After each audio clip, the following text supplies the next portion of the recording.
Navy coach Ken Niumatalolo knows his team's margin for error is slim. Because the midshipmen recruit within the limitations of a military academy, odds are that the guys across the line of scrimmage are a little bigger, perhaps a little stronger. To make up the difference, Niumatalolo harps on the little things: don't commit penalties, don't miss defensive assignments.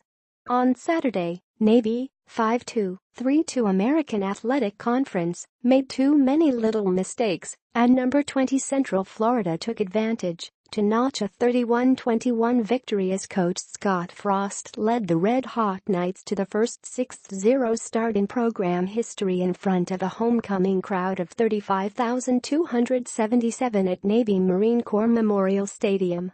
The loss was Navy's second in a row and snapped the team's 17-game regular season home winning streak. "We knew coming in we had to play a clean game," Niumatalolo said. "We knew we couldn't have foolish penalties, which we did, missed assignments, which we had. You have to try your best to limit all of those things. A team like that is too good. Even if you don't have missed assignments, it will be hard to play those guys." The midshipmen had even less wiggle room without starting quarterback and leading rusher Zach Abey, who was knocked out of the game in the third quarter after taking a hit to the head, and senior fullback and number 3 rusher Chris High, who sat out the game with an undisclosed injury. Frost has options as UCF's coach. Is leaving for Nebraska one of them? When senior slotback Darrell Boner fumbled a pitch from backup quarterback Garrett Lewis with Navy trailing the nation's top offense by just 3 points early in the fourth quarter, it felt like a critical blow. UCF quarterback Mackenzie Milton promptly led a 7-play, 54-yard scoring drive.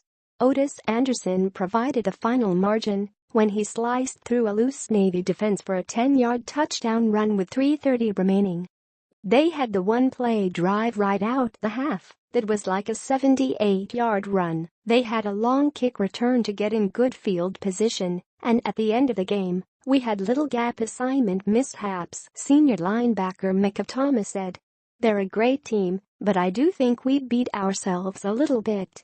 While Navy was working with Lewis, a junior who made his collegiate debut last week in a loss against Memphis and was on field for all of one play before Saturday, UCF, 4-0 had one of the most precise quarterbacks in the country leading its attack. Milton ranked second in the nation behind Oklahoma's Baker Mayfield in passing efficiency, 203.6, and fourth in the nation in both completion percentage, 70.3, and yards per completion, 16.54. On Saturday, he and running back Adrian Killens led a balanced offense that gained 247 yards rushing and 236 through the air.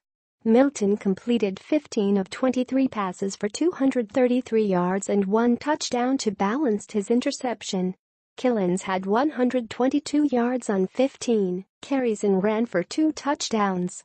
UCF's defense did its part as well. Frost, a former option quarterback at Nebraska, spent the week before Saturday's game playing his college position with the scout team to give his Knights the best possible preparation against the midshipmen's option offense. They limited Navy to 419 yards, including 248 on the ground, nearly 150 below its nation-leading average.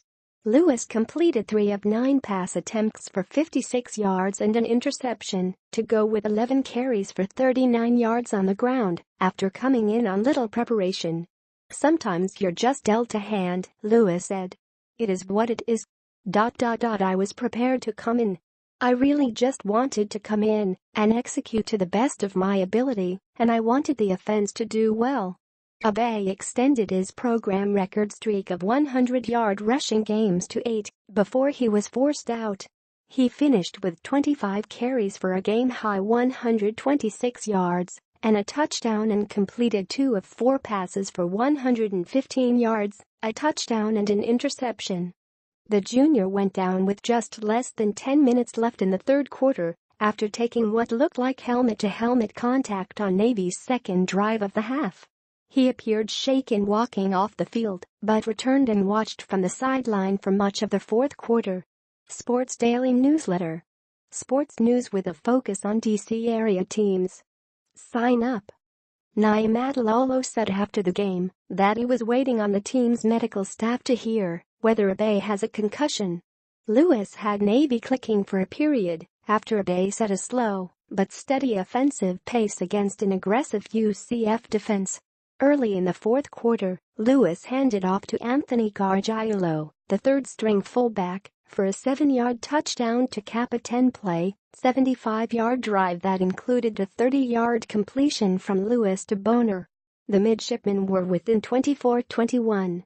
But on Navy's next offensive sequence, Lewis pitched the ball to Boner too late and Boner fumbled. Lewis shouldered blame for the gaffe after the game, and the Midshipmen couldn't swing momentum back in their favor.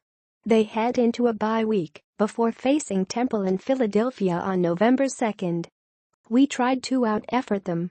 That's how we play," Thomas said. "We've just got to play harder, play smarter, and we can't beat ourselves. That's what we say every week. That goes to show, if we beat ourselves, the other team will score."